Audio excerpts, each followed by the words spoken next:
Dabbatül ard жер алдынан чыккан жаныбардын өз ордунан чыгышы. 4 буттуу. Куранда келип атат.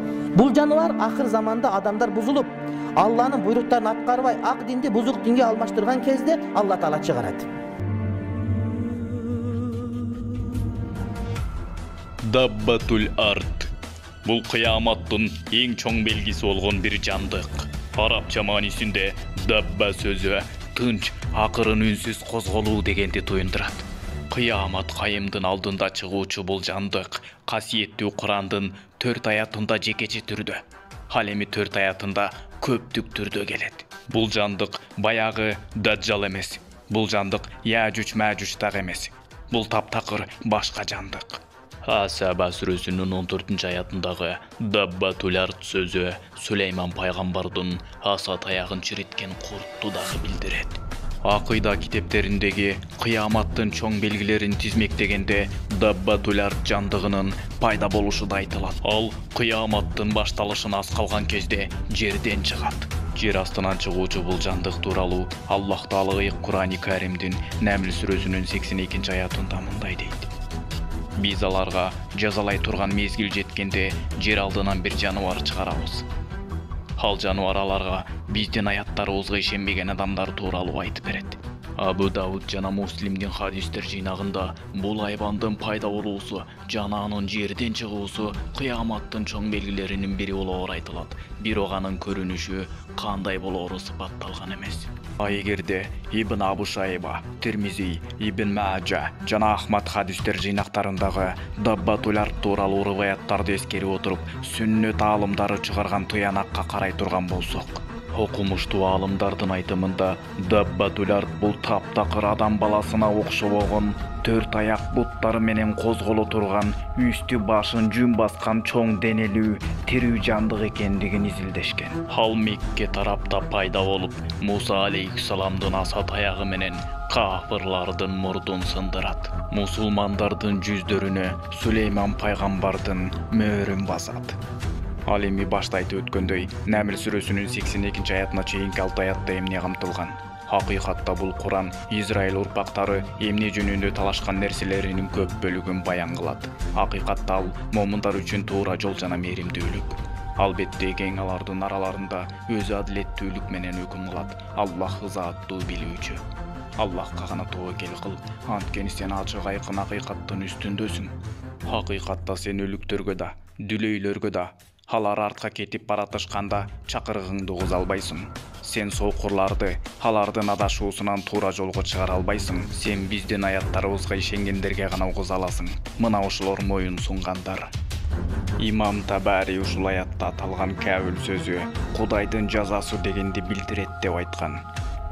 Ушул айтылган аяттар тууралуу айта турган болсок, Аллага ишенгендер менен hakikatты жокко чыгаргандар ортосунда талаш тартыш чыр-чатактар күчөп кеткен кезде Dabbatül ard чыгат.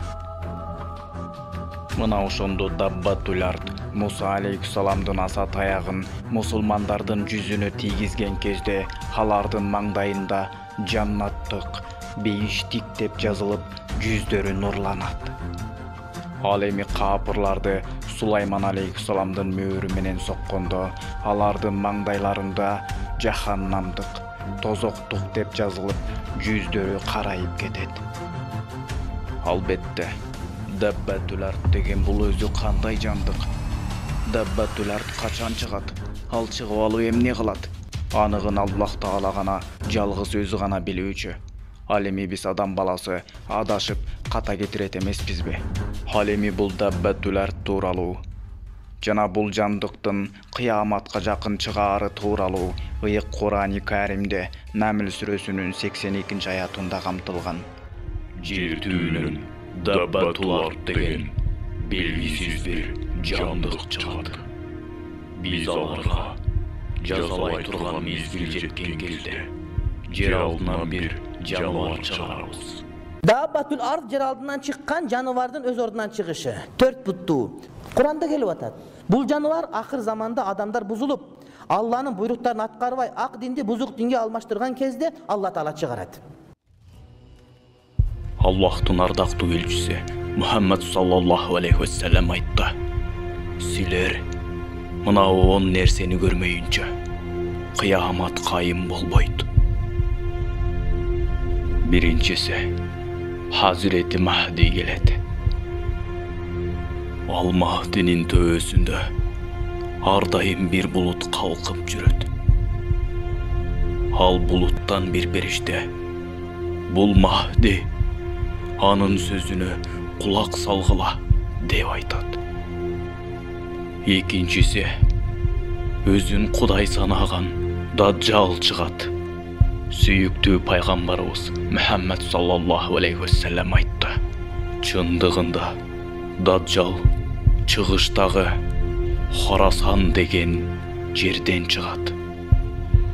Даджал Шам менен Ирактын арасындагы таштактуу жерден чыгат.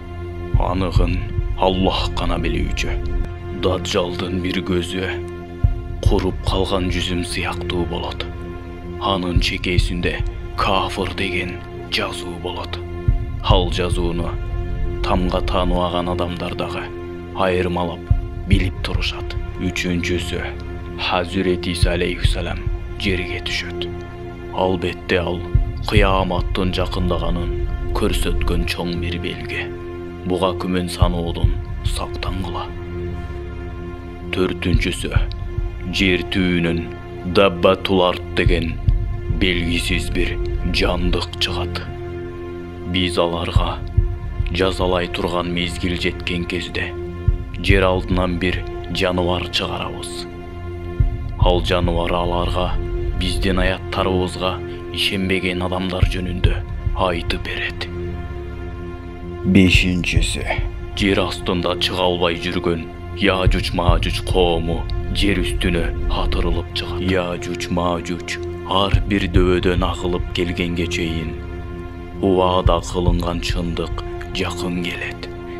Капырлардын көздөрү алайып, "О, куруп калалык.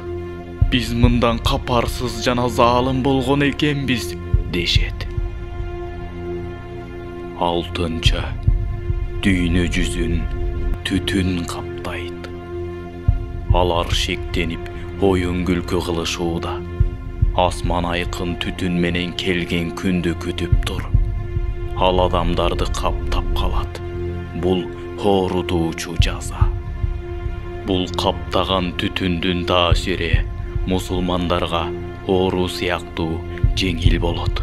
Ал эми капырларга өтө коркунучтуу оор тиет. Жетинчи, күн батыштан чыгат. Күн батыштан чыкмайынча кыямат кайым болбойт. Ал кезде баардык адамдар ыйман келтирип жиберишет. Бирок алардын кечигип кылган тооболору эч кандай пайда бербейт. Сегизинчи, ушундай бир чоң өрт чыгат.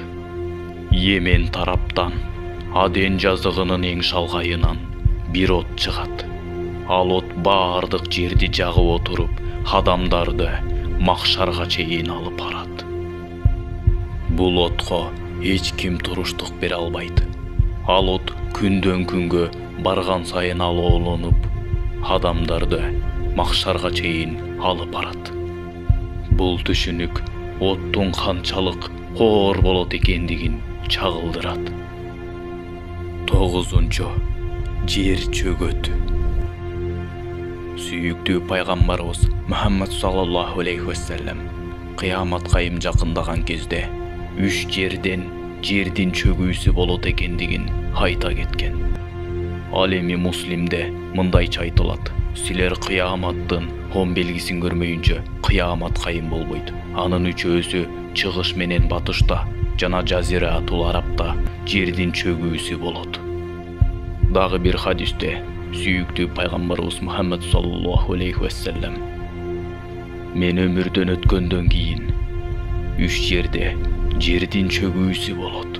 Биринчиси чыгышта, экинчиси батышта, ал эми үчүнчүсү Араб жазирасында деп айтты. Ошол кезде сахабалардын бири: эй Алланын элчиси, жер бетинде жакшы адамдар болсо дагы жер чөгөбү деп сурады.